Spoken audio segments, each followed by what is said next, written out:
My name is Dr. Franklin Hall. In 2013, I had a run-in with the agents of S.H.I.E.L.D. I was dropped into a big old pile of goo, and this was implied to be my origin story, because I have spent many decades in the comic books as a formidable foe of the Avengers. However, in the Marvel Cinematic Universe, I am still inside of that goo.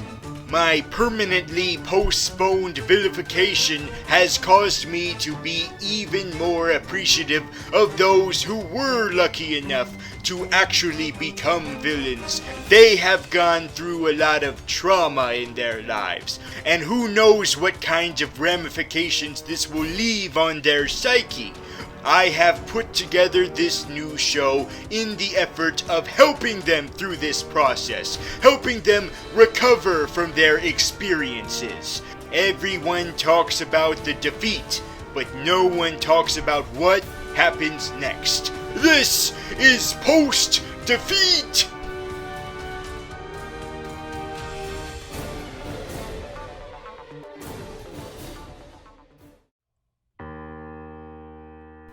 I believe it is common knowledge by now that we all live in the multiverse.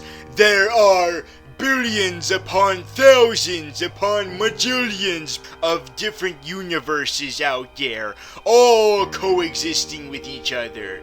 In one universe, I am a badass who deals with the Avengers in all my burly might.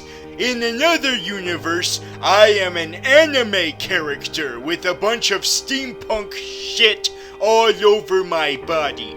And then there's this universe, in which I review movies with other supervillains for a YouTube channel.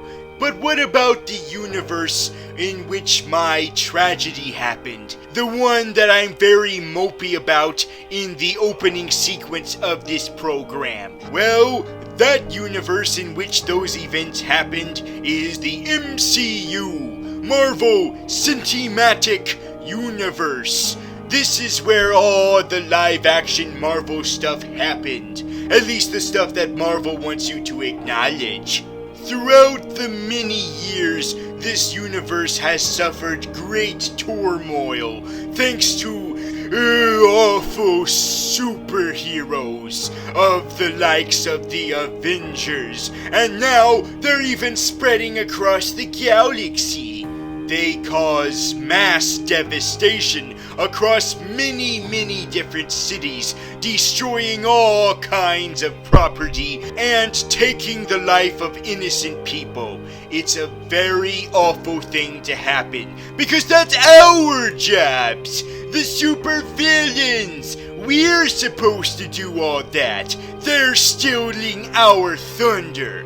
So by the grace of Mephisto, the government has put together something that will put an end to superhero-dom. Something that will cause all the superheroes to rip each other apart.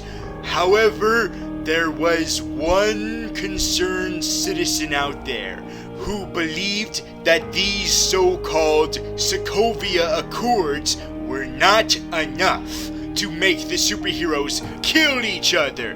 No, he believed that there had to be extra strings to be pulled. But there was much mystery behind this unsung hero. Usually, if someone were to take on this task, they would be this lavish, larger-than-life, flamboyant symbol of deviousness. But this particular person decided to do all of it anonymously, without taking any of the credit. Well, I decided that this man deserves the credit, and so I set out to find out who this man was. But when I decided to sit down with him and dig deep into his psyche, I got a whole lot more than I was bargaining for. this is how the interview went down. Are you all pumped and excited? Yay! I bet you are, because we've got a very special guest in the studio today. Oh, yes, we have the man who single-handedly decimated the friendship between Captain Goody Two-Shoes America and Iron Douchebag Man.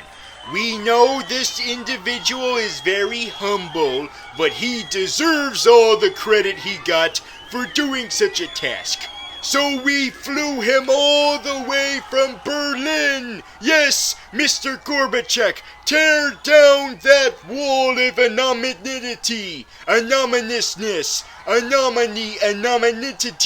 You know what I mean. And he's here now. And because of such an occasion, I have given all of you gifts. Look under your chair. That's right. You're all going home with black coffee and bacon.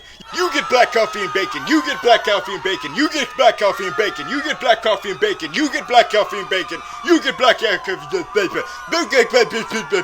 You get black coffee and bacon. Everyone gets black coffee and bacon. Okay. I think you guys are all excited enough. Now it's time to bring in the special guest. Let's all give a warm welcome to this mystery villain. Yay!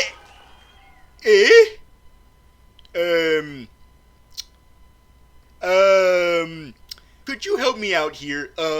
Could you help me look for the larger-than-life supervillain? What's larger-than-life supervillain? The one who manipulated Cap and Tony to go against each other. That guy. Where the fuck is he? He's right here in front of you. You? Yes. Me. You're the supervillain that we all owe the fall of superherodom to? Pretty much, yeah. It was me. I did it. I caused Iron Man and Captain America to turn their heads against each other and fight and end their friendship. That was me. I did it. Can I go now? No, you can't go, okay? You mean to say that the person who's responsible for all the superheroes no longer loving each other like pals, who used to be all a big happy family together, but now are completely hate each other and have decimated, and now they're all sad and mopey and they're too discouraged to fight us supervillains. You mean to say that the person that we owe all that to is you, this average-looking man, this unthreatening-looking person. You don't look like a supervillain. You don't look like an extravagant, evil tyrant. You just look like a dude. You just look like an average citizen. What the fuck? I'm not trying to be anything more than that of what you said. I am a man, and I don't want to be anything more than that. I don't want to be a supervillain. I don't want to be a larger-than-life tyrant who has an evil laugh or wears a flashy costume. I just wanted the superheroes to pay. I just wanted them to pay. Progress. Yes, progress. Yes. I think we finally found something. We have a drive to do what you did. Yes, a drive. And what was it? What was your drive? They killed my family. They killed my son. They killed my wife. And they killed my papa. They killed all of them. And they didn't even pay for any of it. So I decided that I would make them pay.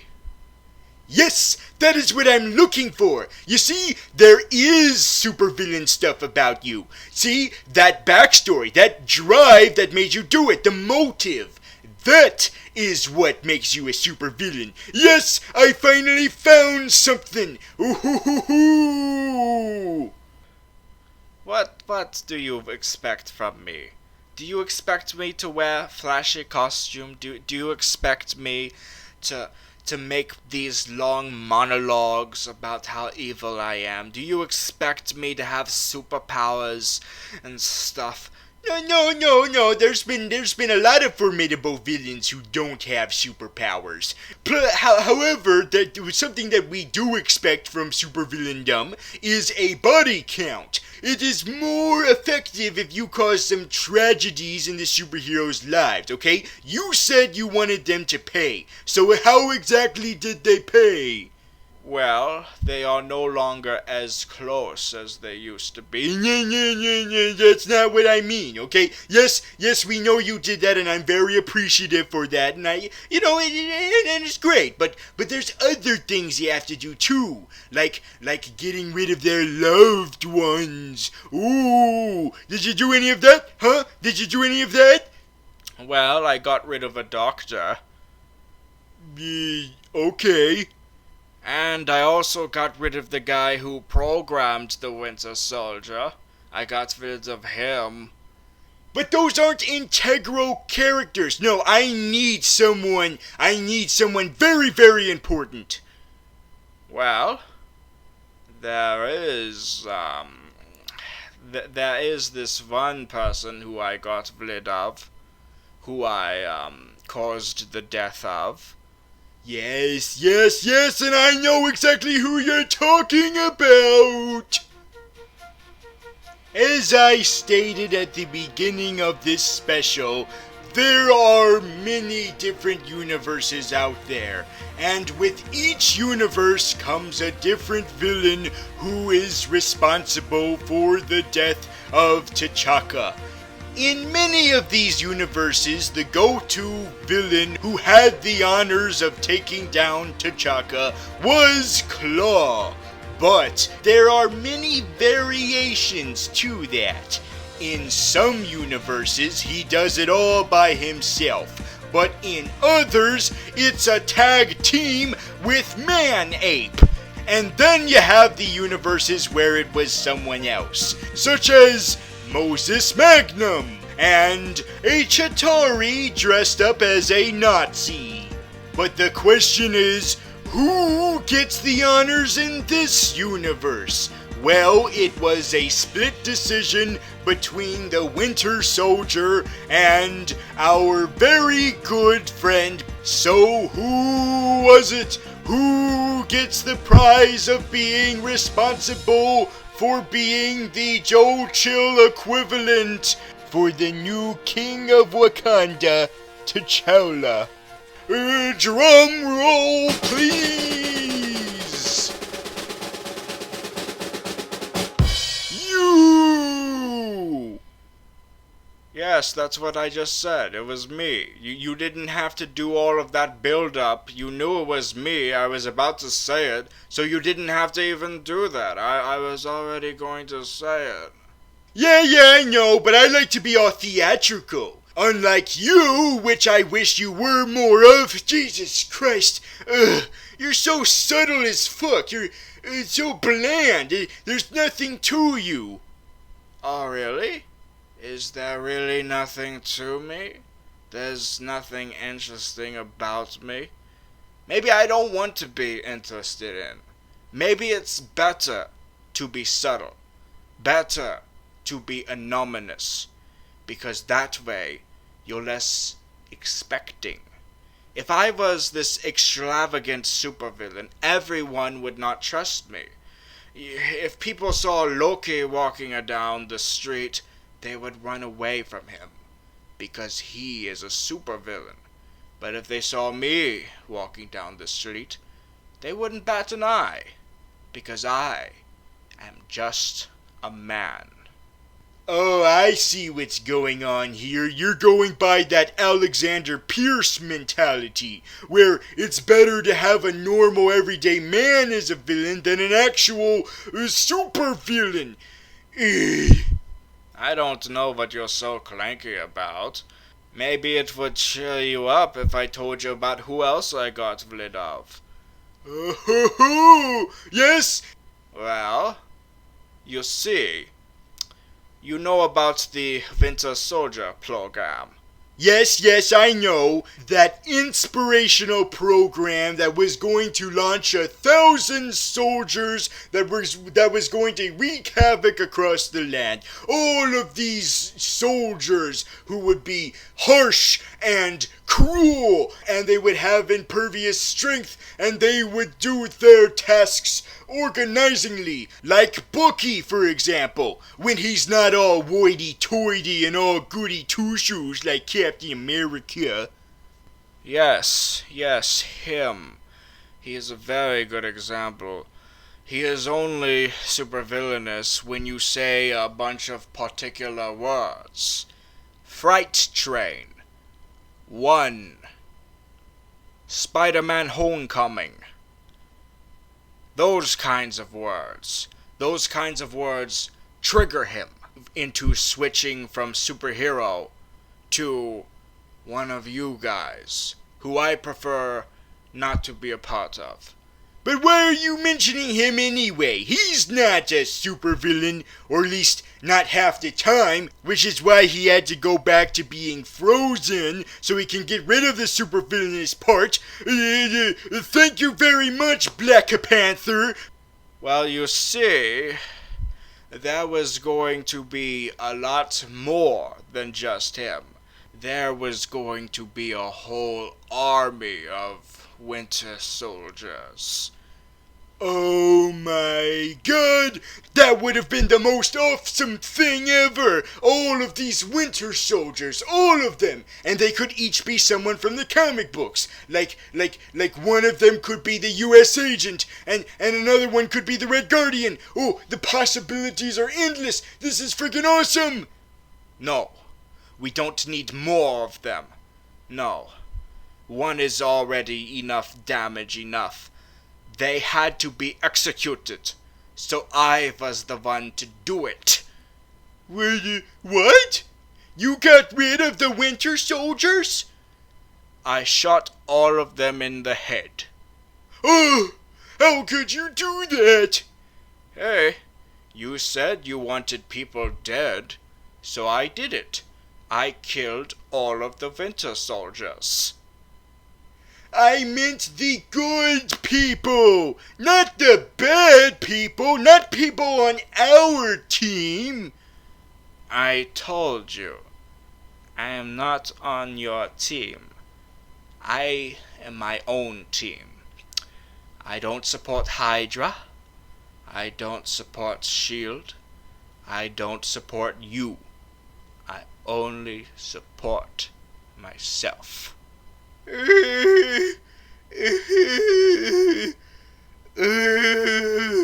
Why didn't you kill any of the superheroes? They were right for the picking. You could have killed any of them. I mean, the one who was most likely to die was War Machine after all. You could have stuck it to him. He's the least marketable of all of these superheroes. He's basically just an extension of Iron Man. He could have been the one. He could have been the one for you to get rid of. It would have been the most emotional too, since out of all the superheroes we've seen, he's the only one besides Iron Man who we've seen since the very beginning of the MCU, since the first Iron Man movie. That would have been what pushed Tony over the edge. Do you really need to blame me for that? Can't you just blame the movie for not having the balls to kill any of the superheroes? Hey, maybe it wasn't necessary for any of them to die, considering it was already tragic enough that their unity was ruined by these Sokovia Accords. Ah, yes, the Sokovia Accords. Yes, I am familiar with that bill. However, I thought it wasn't enough. I thought a few more pushes were necessary. You weren't the only one who thought that wasn't enough. A lot of people kept directing their conspiracy theories to the wrong direction. They kept theorizing whether or not Thunderbolt Ross would transform into the Red Hulk. Well, the answer to that is, of course fucking not. I mean, I know it's got a whole bunch of other new concepts that it's introducing, but Red Hulk would be going too goddamn far. And why the fuck would they have the Red Hulk in the movie where Hulk is not there? Jesus Christ, open your goddamn eyes. The reason why they included Thunderbolt Ross here is to take us off the scent, to distract us from the real conspiracy going on here, involving Miriam Sharp. Yes, Miriam Sharp. Miriam was the loving mother of an innocent man who perished in the Sokovia incident, and as a result, she decided to confront Tony Stark. And at first, Tony Stark thought that she was an assassin, when it turned out that she was actually just there to shed some light onto how merciless Tony and his avenging buddies really were. And you would think that this would be the highest extent Miriam would go. However, there is something going on here that's bigger than you and me. She only wanted the Avengers to think that this is all she was going to do. But there's more to it than that. She believes that there's more to be done here. So she decided to become a supervillain, and she will go by the name Black Maria. Of course, she will go by a different identity, because she's very covert. So she will change her name from Miriam Sharp to Maria Dillard. Mark my words, in September this year, you will see her go up against Luke Cage. This is my theory. And sure, you can tell me all you want that the only reason why these two characters are played by the same actress is because Marvel Studios did not know that they already casted her for the role in Luke Cage when they decided to put her in this movie, because Robert Downey Jr. didn't know either, and he just really wanted to recommend her because they're good friends. You can feed me that all you want, but I know the real truth here. She is the same person, just like how all the characters played by Stan Lee are the same person, because he is the Watcher. Although personally I don't really want him to be the Watcher, because I prefer the Watcher to be played by John Lithgow. Ain't she the awesomest? She has potential to be way more badass of a villain than you ever will. Oh, really? Are you sure you're not just saying that because you wish she could be an actual supervillain?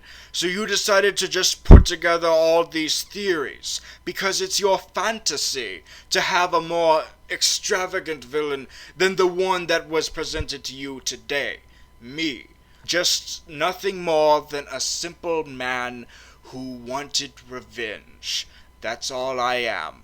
I have no superpowers. I have no costume. I have nothing. All I have is the drive to make sure these heroes hate each other. I know, and you didn't even fight them. Ugh. Okay, fine. You know what? Fine. Okay, fine. Just keep not being an actual supervillain. A normal man who just hates superheroes. Fine, whatever. Can we at least know your name? You know, I mean, you went out of your way. You went through all this trouble to get all of this together, to orchestrate this collapse of the Avengers. You should at least deserve the credit, man. You earned it.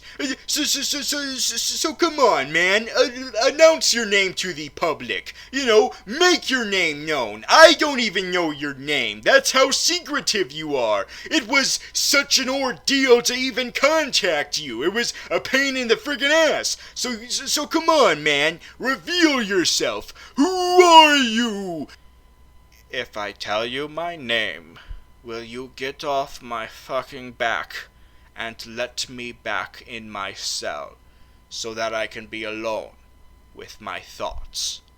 Okay, I'll stop bothering you so that you can get back to being bothered by the Hobbit. Just reveal your name. My name? Hamlet Zemo. Oh man, I'm really sorry, man. I am really sorry, but I think I misheard you. I think I had a bunch of stuff in my ears. I thought I could have sworn you said Zemo, but I know, of course, that's not who you are. Okay, hold on, let me empty my ears. Okay, I think I emptied them. All right. Now say your name. Hamlet Zemo. Okay, I think, okay, this is really embarrassing. I'm afraid I misheard you a second time. I'm really sorry about that. I'm gonna get really up close. I'm gonna put my ear right up against your mouth, and I'm gonna hear that again. Okay, who are you? Hamlet Zemo. Man, this is really weird. I keep hearing you say Zemo as if that's your name.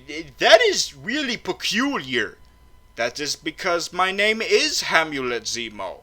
I've always been Hamlet Zemo. I am Hamlet Zemo. Oh, fuck!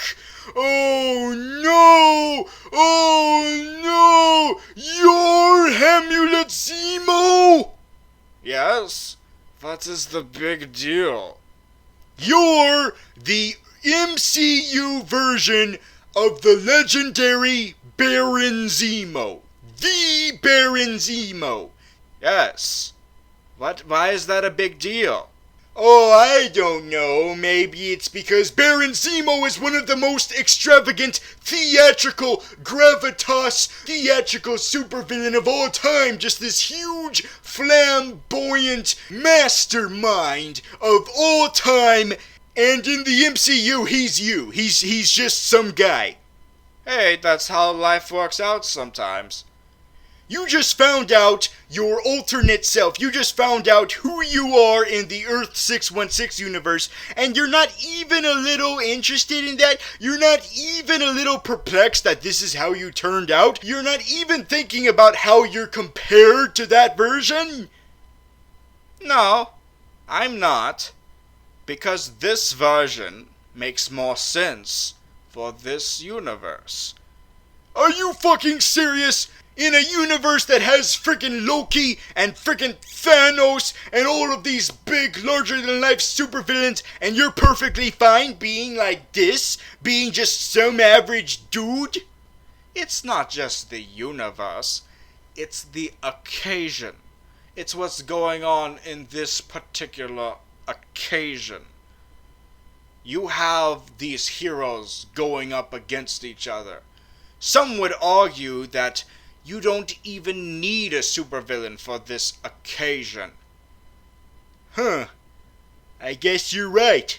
We don't need a supervillain for this occasion. This is probably the time where instead you set up villains, right? This is the time where you look to the future instead, and set up villainy for the future. Sure, why not? You can look at it that way. I don't give two shits about supervillainy. All I cared about was the heroes paying for their crimes. Now hold on, you put me on a path just now and I want to keep going down it. Yes, the future of supervillainy is very bright still. It's very bright. Yes, and I know that for a fact when we were introduced to Spooderman. I would think you would be very disappointed that the youth are being tarnished by these superheroes. I would expect you to have a problem with that. No, I do. I'm always very disappointed when I see the youth being compromised by the bad crowd, by bad influences. And that's what's going on here with poor Peter Parker. He's being influenced by Tony Stark to be a superhero. It's so sad. I already had to deal with this in 2014. But there's a silver lining here, Zemo. There's a silver lining.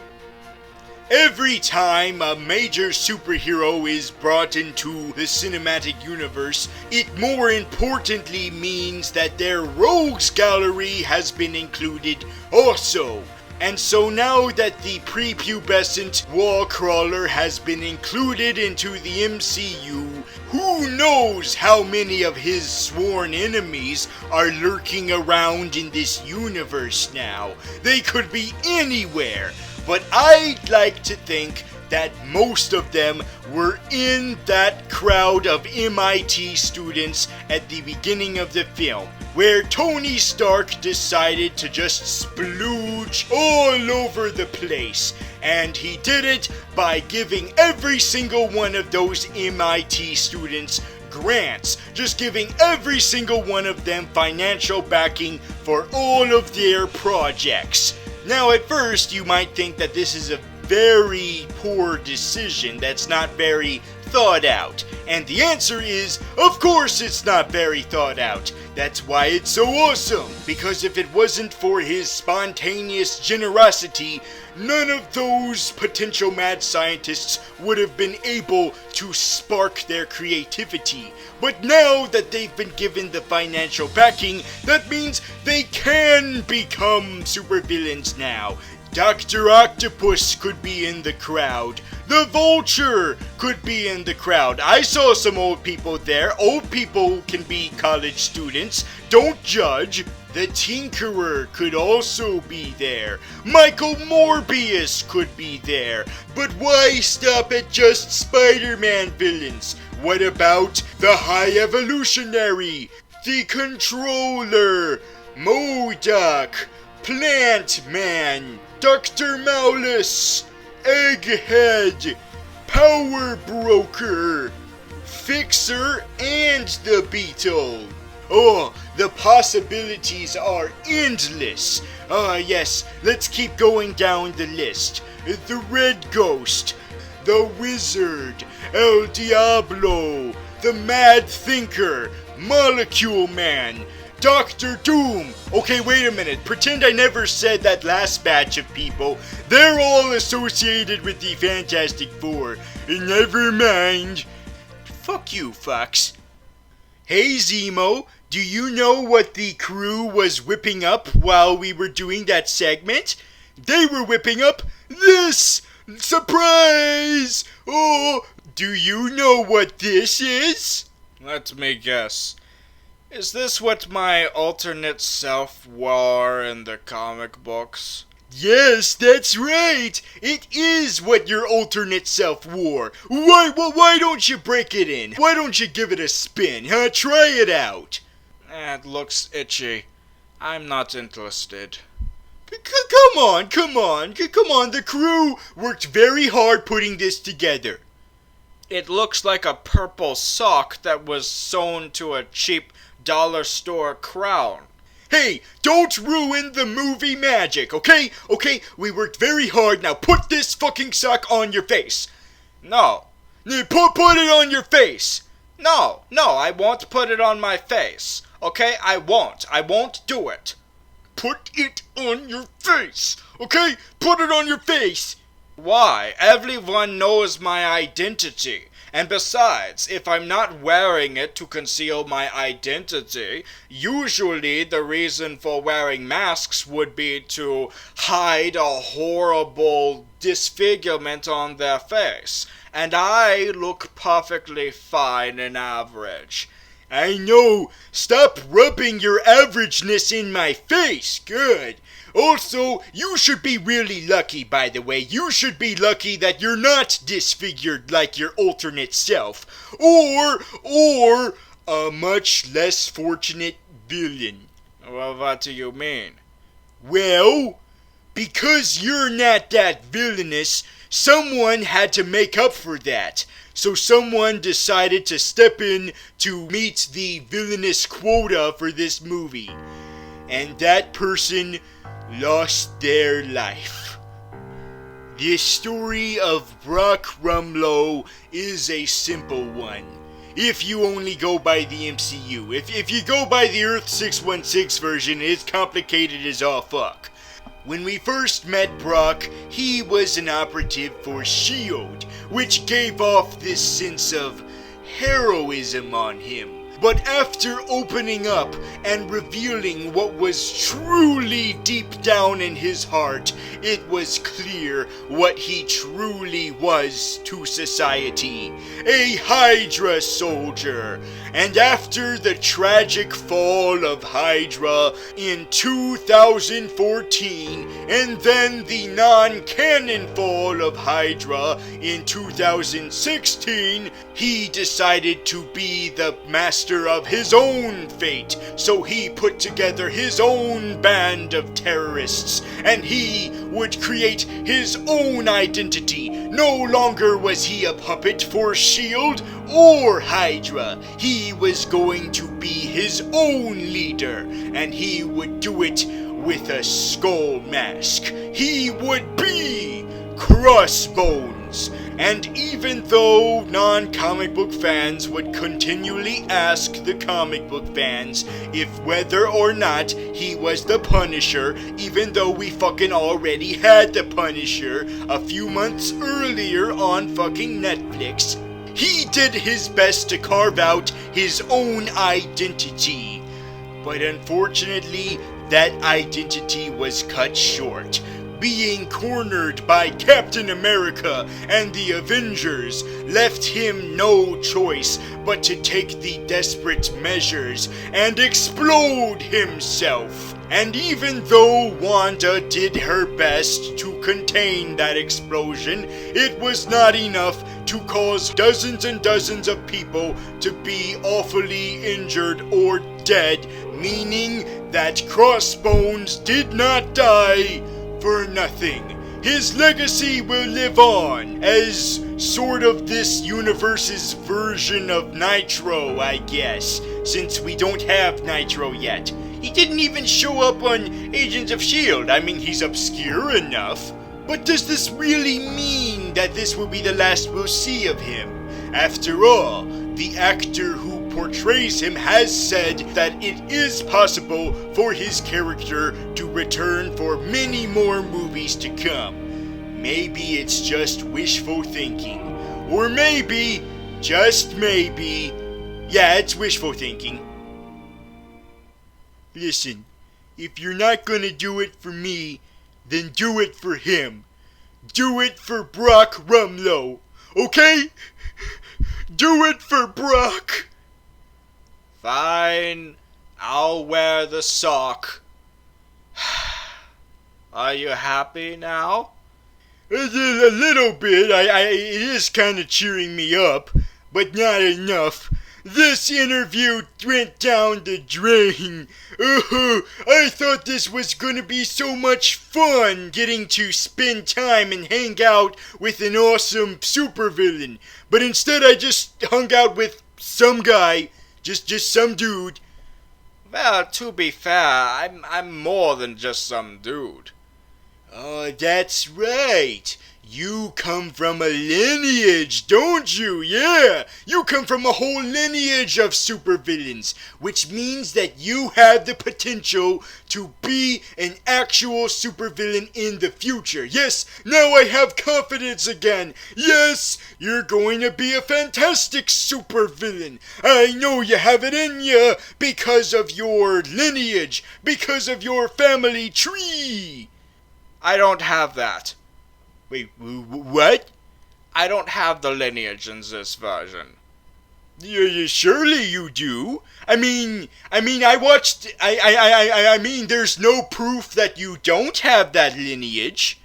Yes, but at the same time, there's no proof that I do. You mean to say that you don't come from a family of barons? No. I am an intelligence officer. Well, I mean, I guess that's kind of supervillainous, but you're defined by your baronage, by being a baron, by being from a whole family of barons. Your father was a baron who wore a sock. Your grandfather was a baron who wore a sock. You come from a whole lineage of sock wearers. Well, in this version, there's no implication of that. My father was just an innocent man who perished during the Sokovia incident. And that is what prompted me to do what I did. He's no baron, and I am not one either. I am just an intelligence officer, and that was the reason why I was able to do what I did. It wasn't because I had any superpowers. It wasn't because I had any enhanced strength or had any facial deformities. It was just because the superheroes took something from me, so I wanted to take something from them. But why didn't you do it by becoming just as strong and evil as them? I could have done it that way. I mean, it seems really easy to in this universe. All you have to do is get a suit, or inject yourself with a syringe. But think about it. Think about it really long and hard, Franklin. Did you just call me Franklin? I did, Franklin. Think about it. How did you feel about last year's Marvel movie? Avengers Age of Ultron? Well, I thought it was really great at first, but then I realized that it was kind of bloated, and it was just a little bit not as exciting as the first Avengers movie. I mean, that's how I kind of felt. Yes. So you felt that this franchise was going downhill, didn't you? I sort of did, yeah, kind of. And it was because they kept doing what they usually do. So if you're going to keep going, you need to do something fresh. You need to do something unexpected.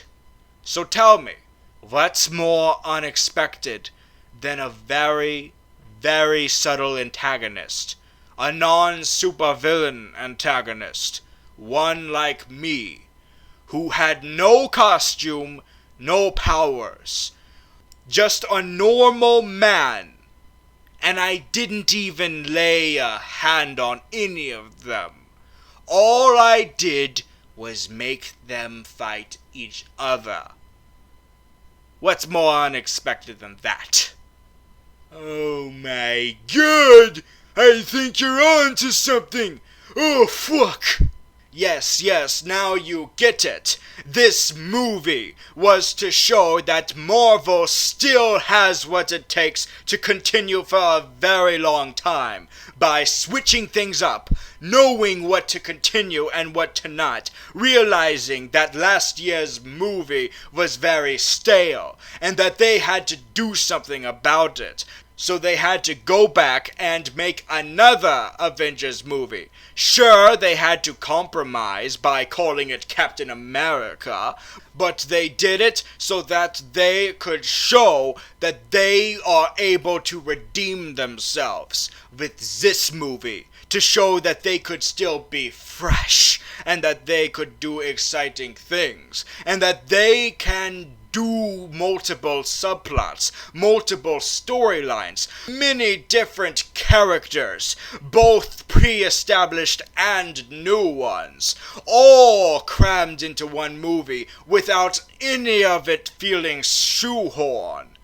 Oh my god, you're right! Last time it all felt crammed, but this time it didn't feel that way. This time it felt more like we were looking in on a huge universe that's very fully developed and has many different corners in it, and we're exploring different parts of it. We're exploring the Black Panther corner, we're exploring the Spider-Man corner, we're exploring the Ant-Man corner, we're exploring the FedEx corner, we're exploring the dead Peggy Carter corner. Oh my god, it all makes sense now. That's why you were as subtle as you were. To be unexpected. To show new things. But wait a minute. But this movie still had a lot of classic things that it's known for too. Like the subtle bursts of comedy throughout. And the camaraderie of the superheroes, both before and after the tear. But wait a minute, wait just 1 minute. Oh man, I just realized something, oh god. What? What did you just realize? After you were apprehended by the Black Panther, Cap and Iron Man sort of buried the hatchet. They got back together again. I mean, not back together in the sexual sense. They still trust each other, and they still like each other and stuff. I see what you're saying. I could be sad by that. However, the damage still has been done. Because if you pay attention, Iron Man and Captain America have not fully mended their relationship. They are still 100% standing by their views on the Accords. Tony continues to support the Sokovia Accords. He continues to allow the government to control his actions. But Cap, he continues to go against them. He continues to believe that he should be able to do his superhero duties without government sanction. They still are on their paths. They might no longer hate each other. They might no longer wish to kill each other. But they still believe in what they believe in. And that will cause continuous conflict, I believe. And besides, the government won't just easily forgive Rogers for what he's done. Iron Man probably does, but not Thunderbolt Ross. He still wishes the heroes to be trapped in jail, to be trapped in the vault. And with Captain America freeing his fellow Avengers from the vault, that has sealed the deal. He is an enemy of the state. And that will remain a legitimate problem for a very long time. Very long time. Huh. I guess you're right. In subtle ways there are still damage. Just like how you were villainous in subtle ways. Oh man, it all makes sense now. Holy fuck. Oh, you're a fucking genius. Hey, I'm really good at certain things, such as showing people shocking revelations.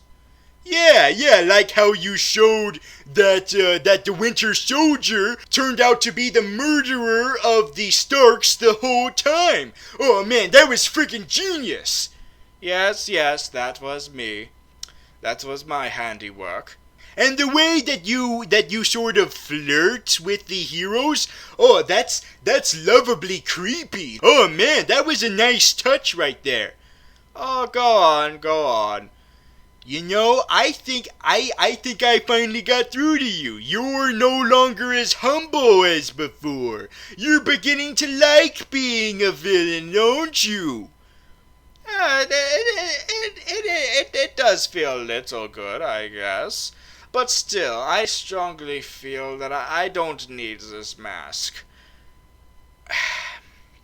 Wait a minute. What? That's weird. I can't remove the mask. Why are you laughing? No reason. Okay, spill the beans. Why are you laughing? And why can't I remove this mask? Well, maybe if you knew more about your Earth 616 counterpart, you would know that his mask was forever stuck to his face because of a super adhesive, and that he was cursed to never remove his mask, and when he did, it deformed him. Did you put an adhesive on this mask? Yep, I put super de-duper glue on your mask. Your mask is going to be on your face forever, just like Earth 616 Zemo. Zemo, oh, Baron Zemo, Zemo, oh, Baron Zemo. You monster! You demon! You dare to challenge me, Baron Zemo? Yes, you called yourself Baron! I did it! I got through to you! You're officially a full-on supervillain now! I did it! You're gonna pay for this! You are going to pay! Oh, fuck, hey, I wasn't expecting this. You are just like the Avengers. You deserve to pay for what you did to me. What are you gonna do to me? Well, I could do what the Earth 616 would do to you.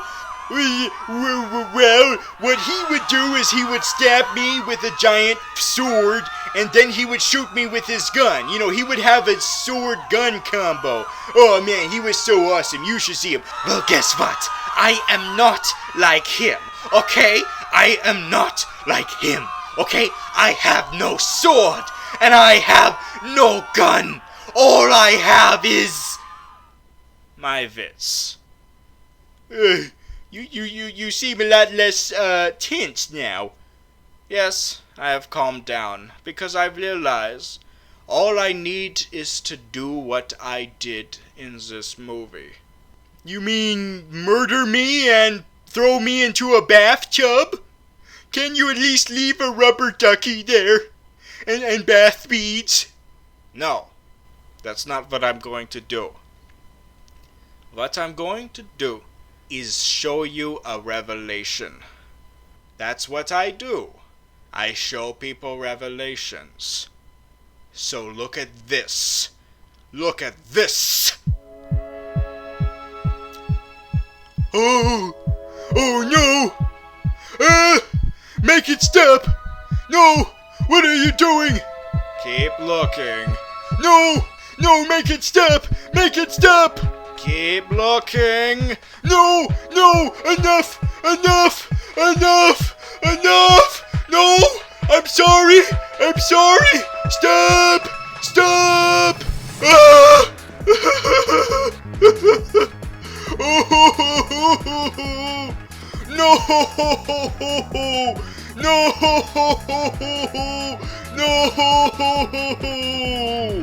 Do you regret it now? Do you regret sticking this mask to my face? Yes, I regret it. No more. You wanted a full-on supervillain, so you got it. You got a full-on supervillain, and I did the most supervillainous thing that could ever be done to you, a YouTuber.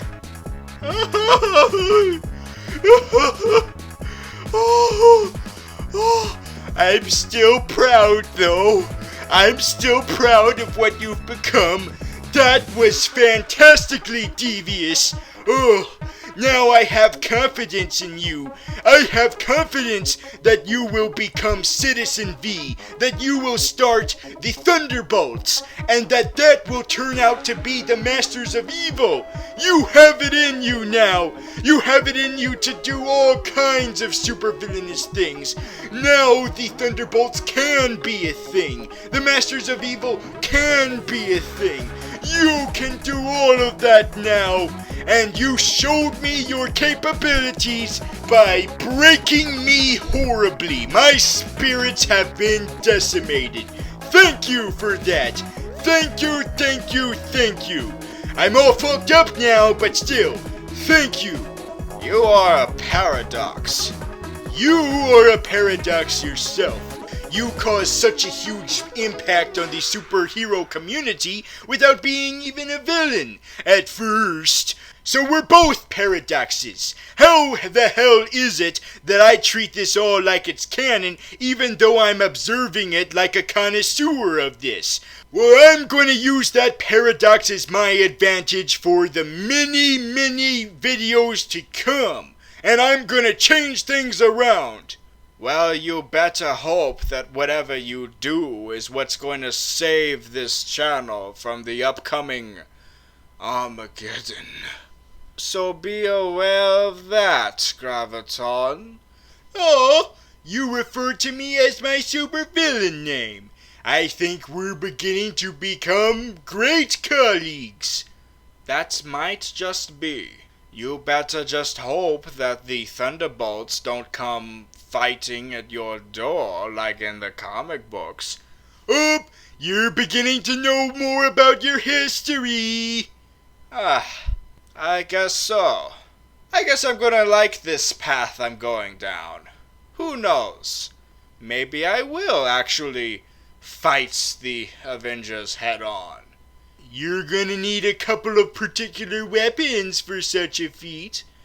Yes. A caliber pistol and a sword. I'm gonna have to get going and find out where I can get these items. Toodaloo. Bye! Oh man, that was awesome! Give it up for Zemo, everybody! I forgot you were all here. Sorry about that, by the way. Someone get me a paramedic. I don't think my spirit was the only thing that was broken. I think I broke a pelvis or something.